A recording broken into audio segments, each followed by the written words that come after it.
Golconda jewellers grand opening July 11న సోమాజిగూడలో first ever factory outlet. మాజీ సీఎం పులివెందుల ఎమ్మెల్యే జగన్మోహన్ రెడ్డి తన ఎమ్మెల్యే పదవికి రాజీనామా చేసి ఎంపీగా పోటీ చేస్తారని వస్తున్న వార్తలపై ఆ పార్టీ సీనియర్ నేత రాజ్యసభ సభ్యుడు వైవి సుబ్బారెడ్డి స్పందించారు.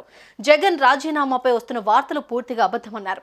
రాజీనామా చేయాల్సిన పరిస్థితి లేనప్పుడు అటువంటి నిర్ణయం తీసుకోవాల్సిన అవసరం ఏముంటుంది అంటూ వైవి సుబ్బారెడ్డి ప్రశ్నించారు. విభజన హామీలను నెరవేర్చే బాధ్యత కేంద్ర ప్రభుత్వంపై ఉందని, ప్రస్తుత రాష్ట్ర ప్రభుత్వం వాటిపై పోరాటం చేయాలని సుబ్బారెడ్డి అన్నారు. అలాగే తెలుగు రాష్ట్రాల మధ్య ఉన్న ఆస్తుల పంపకాలు, వివాదాలు పరిష్కరించుకునేందుకు ఇద్దరు సీఎంలు భేటీ కావడం మంచి పరిణామమేనని సుబ్బారెడ్డి పేర్కొన్నారు. రాష్ట్రం బాగుపడాలి అంటే ఏపీకి ప్రత్యేక హోదా రావాలన్నారు. ఆలోచనే లేదు మాకు.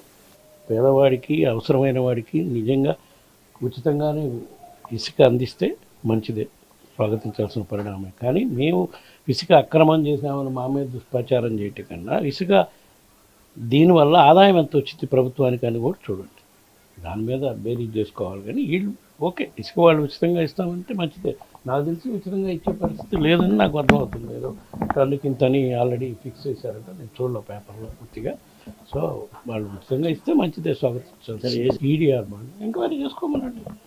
ఎక్కడైనా అవినీతి జరుగుంటే వాళ్ళ అధికారంలోకి వచ్చారు కదా, ఎంక్వైరీ చేసుకొని దానికి ఎవరెవరు బాధ్యులు అవుతారో వాళ్ళకి చర్యలు తీసుకునే కార్యక్రమం చేయొచ్చు. దానికి ఏమి ఇబ్బంది లేదు. ఎక్కడ మాకు తెలిసి ఈడీఆర్ బాండ్ల విషయంలో మా ప్రభుత్వం అధికారంలో ఉన్నప్పుడు అవినీతి జరిగిందని మాకు ఎక్కడ లేదు, జరిగిందని మేము అనుకోవట్లేదు.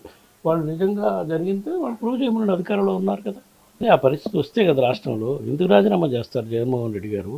మా పార్టీ అధ్యక్షుడు రాజీనామా చేసినప్పుడు కదా ఈ పరిస్థితి వచ్చేది. అట్లాంటి ఆలోచనే లేదు మాకు. సుమన్ టీవీలో మీ పర్సనల్ అండ్ బిజినెస్ ప్రమోషన్స్ కోసం కింది నెంబర్కి కాంటాక్ట్ చేయండి.